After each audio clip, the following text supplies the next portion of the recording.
Freeloader, my dad said, laughing in front of everyone. The next morning, his boss stood up and saluted me. "Good morning, sir." My family's smiles vanished. They never saw it coming. "Freeloader," my dad said, laughing in front of everyone. His voice echoed through the dining room like a punchline delivered too hard, too often.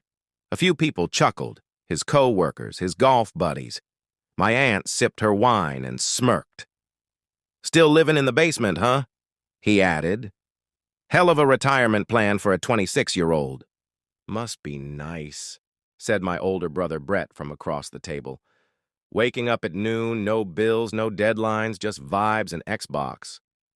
When are you finally going to grow up, man?" My sister Madison said, not even looking at me. My mom, quiet as always, gave a strained smile and passed the mashed potatoes like nothing happened. I didn't say a word, didn't flinch, just stared at the roast chicken while my chest burned. They thought they were just teasing, but they were standing on a landmine, and tomorrow, they'd hear it go off. Who I am. I'm Evan Carter. 6 years old. Born in Indiana, now living in my parents' basement in a suburban Ohio. I used to believe that if you just put your head down and kept your heart soft, the world, or at least your family, would take care of you. I don't believe that anymore. What I feel right now isn't sadness, not even anger. It's clarity. A kind of sharp, clean understanding that only comes after years of being misunderstood, overlooked, and chewed out by the people who were supposed to protect you. They think I'm a joke. They think I'm nothing. And they have no idea who I've become. The family. Dad, Frank Carter, 59. Former high school football coach, treats life like a locker room, hates weakness, loves control, hides insecurity behind loud jokes. Mom, Karen Carter, 56. Loyal, tired, conflict avoidant. Loves me in theory but stands by silently when it matters. Brett, older brother, 31. Financial analyst in Chicago. Barely calls unless it's for Dad's approval. Treats me like a defective version of himself. Madison, younger sister, 23. Nursing student.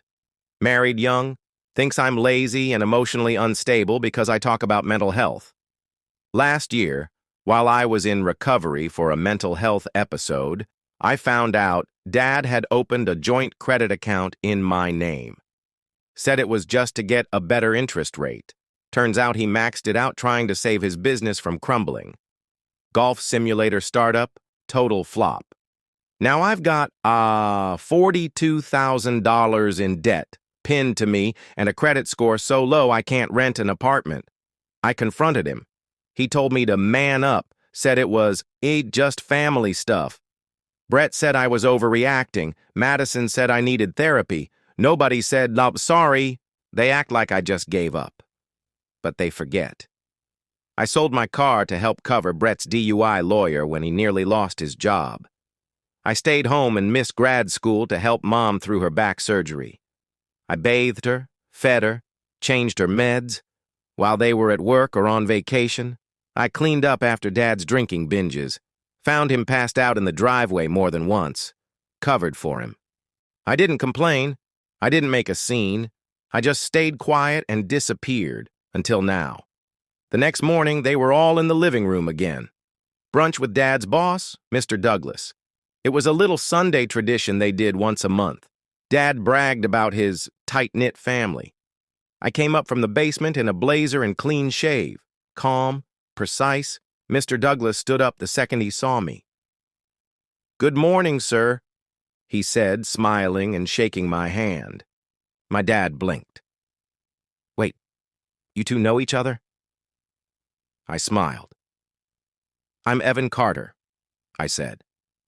"Founder and CTO of the tech firm that acquired Douglas and Stein this quarter.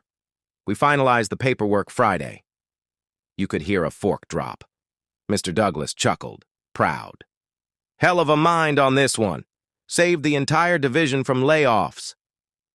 My father's mouth opened, but no words came out. I walked over to him and dropped a white envelope in his lap. Inside's the letter releasing me from that fraudulent credit account you opened, I said. Also the financial record showing you used my name. I could have pressed charges. I didn't. He looked pale. Brett stared like I'd become someone else.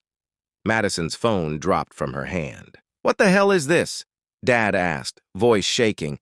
"It's the truth," I said. "The version you all pretended didn't exist." "You manipulated this," Brett said. "You waited to humiliate us." "You humiliated me for years," I replied calmly. "I just stopped playing along." "Evan," Mom said, voice small, "why didn't you tell us what you were working on?" "Would you have cared?" I said. "Or would you have told me to stop dreaming and get a job at Lowe's?" The room was silent. "You all finally hear me now?" I asked. "Or do you need another file?" I grabbed my coat. No slamming doors, no yelling, just clarity. Mr. Douglas smiled at me on the way out.